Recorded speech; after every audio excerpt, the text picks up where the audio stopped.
पवन सिंह का एक गाना मार्केट में तहलका मचा दिया। नमस्कार दोस्तों, भोजपुरी अपडेट हम में आपका स्वागत है। तो आज इसी के बारे में इस वीडियो में बात करने वाले हैं, तो वीडियो के अंत तक देखिए। जो भाई लोग हमारे इस चैनल को सब्सक्राइब नहीं किए हैं वो इस चैनल को सब्सक्राइब कर ले, क्योंकि भोजपुरी और मगही का हर अपडेट सबसे पहले हमारे चैनल पर ही दिखाया जाता है।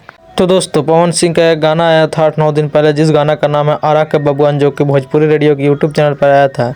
जो कि इस समय इस गाना पर अभी बहुत ही अच्छा खासा व्यूज, लाइक्स, कमेंट्स मिल रहे हैं, जो कि बहुत ही अच्छा ग्राउंड लेवल पर बजना शुरू हो चुका है।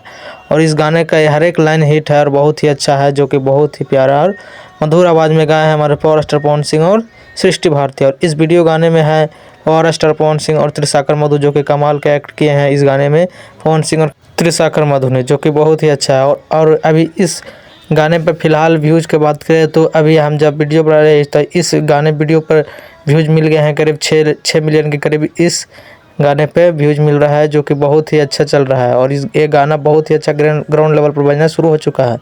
और ये गाना बहुत ही अच्छा है, आरा के बबुआन। और इस गाने को लेकर के बहुत ही कंट्रोवर्सी किया जा रहा है, जो कि बहुत लोग कह रहा है कि ये हमारा गाना है। लेकिन ये कुछ नहीं, पवन सिंह का ये अपना ट्रैक है। बहुत ही अच्छा गाना लाए हैं पावर स्टार पवन सिंह, जो कि आरा के बबुआन। इस गाने को भोजपुरी रेडियो के यूट्यूब चैनल पर रिलीज़ किया गया। जो भाई लोग इस गाने को अभी तक नहीं सुने हैं तो जाकर इस गाने को सुने भोजपुरी रेडियो के यूट्यूब चैनल पर। बहुत ही अच्छा और प्यारा गाना है। तो हमारे इस वीडियो का तक देखने के लिए बहुत बहुत धन्यवाद दोस्तों।